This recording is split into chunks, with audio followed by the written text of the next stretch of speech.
for the Flames, it feels like it's kind of gone a little bit cold. Now, Blake Coleman hasn't been playing, so maybe that's part of it. Yeah. He's not going to play till after the break. And Kadri hasn't been playing as well. Yeah. Prior to Christmas, he was tremendous. Been better lately. He was their best player. And now it's gone quiet. I don't think that necessarily affects. I think if a team is interested in Kadri, they're not going to look at a small sample size like that. You mentioned 3 years, the 3 years left, and we've talked obviously for years. We've been doing this show for so long together. God, it was the immovable contract. Too many years, too much money, too old of a player. It's like, well, 3 years. Can you? Our teams can they stomach 3 years, $7 million? They have one retention spot for salary. Yeah, I feel like the Flames would have to facilitate any deal, not just to boost up a return. I just wonder, is that palatable as you talk to teams and GMs? Yeah. What kind of baggage are teams prepared to take on if they feel that player can maybe push them over? Yeah, I mean, a lot. You have to work within the parameters of the collective bargaining agreement. Most of the teams that are interested in Kadri are cap teams. That's what they are, and most are contending teams, right? And Stanley Cup contending teams, by the way, not just playoff contending teams. The salary retention is a complicated one because obviously if you're in need of salary retention, then you're also in a position where you feel like you can sweeten the deal. So Calgary is encouraged to retain. They're not just doing it to help somebody out. I mean, there has to be a tangible asset that's attached to that. I think it gets more creative though with the term remaining on Kadri's deal. And by that, what I mean is, okay, well, we know that the agent Darren Ferris is involved in this process to a degree.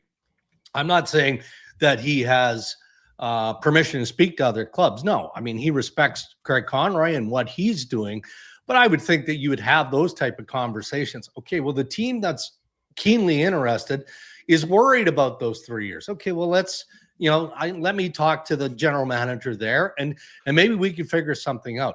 Now, there's nothing you can do with that contract. Kadri has earned that contract, but maybe there's a wink, wink, nudge, nudge where you talk about, okay, well, we do see the fit with Nazem Kadri at center ice with us as a number 2 or in a really good team at number 3 for the next 2 years. After that, it gets challenging. So, would there be an opportunity where after 2 years we can get a little bit more creative and move him on somewhere else if he's still willing to play and he still has game left? And I think that those conversations probably happen when you get to that point of being really serious with the top 3, top 4 teams that are actually in the trade mix now. Yeah. It just felt like one of those deals when you get into the last 2 we talked about it for when this. I'm less afraid just seeing how he's aged and how his play is. So got it. I'm not okay. Maybe the last year's not good, but there's both. A lot of players that are not going to be very good in the last year of their deals. I'm less concerned. I'm both because I want him gone. Sounds rude. Yeah. I want him gone. Helps this team rebuild, right? Right? Like I don't want to be holding the bag, even if he is playing well, because I don't think he's going to play well in a situation like Calgary is going to be in, where there's no. You know what I mean? So thrives on competition, you're going to get worse and worse as a competitive guy in a non-competitive team. So your appeal for other teams are going to go, he's not playing as well. Well, I think he thrives on competition. So I'm kind of like, he's playing fine. Let's move on. As a Flames organization, I don't think you need to maximize this asset. Yeah. Where it's just, you know what? You've been great. Better than we probably thought you were going to be with a team that isn't as good as we had hoped. Yeah. We brought you in to help us win, maybe take us over. Didn't happen, blah, blah, blah. You've still been great. I don't need 7 of Nazem Kadri. I've got enough veteran guys here to be leaders. Let's move him on. Pay it forward. He gets what he needs, and we have assets. And the longer I think the longer you hold on him, the less chance you have. And I honestly, I think that's their approach. I mean, they're not getting peanuts for Kadri. They're not. I mean, he's a good player. And despite the fact that we've already, talked about the contract and the issues that clubs have because of his age, but those teams are trying to win a Stanley Cup this year and keep that window open. So they're not offering nothing for Kadri. And I know Conroy is talking with a number of different teams. And we know that the expression has been made. It's not an ask for a trade by the Kadri camp. It's just an acknowledgement of the direction of the team, to your point, Rhett, and realizing, okay, well, Naz isn't a real good fit in that situation. So get what you can get for me. Do me a favor and send me to a contending team, or let's talk about a trade to a contending team, and then we'll move from there. Where it might get a little bit more complicated, just for essence of conversation, he doesn't have full trade protection. 13 teams. Yeah. What if a team that is a playoff team, or is one of those teams like Columbus, as an example? And I don't know that Columbus has interest, but do we think Nazem Kadri is going to jump up and down to go? I don't know. I mean, Columbus is on a heater right now. Maybe he does.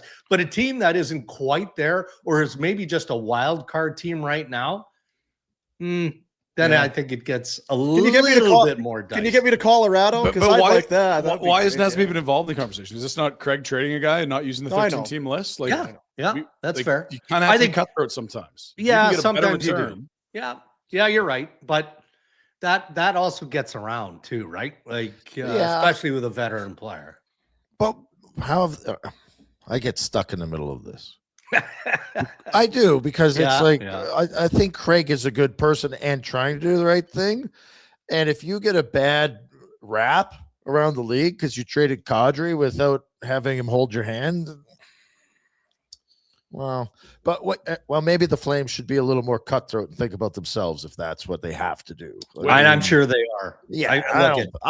Anyway, I don't think it's a big deal either way.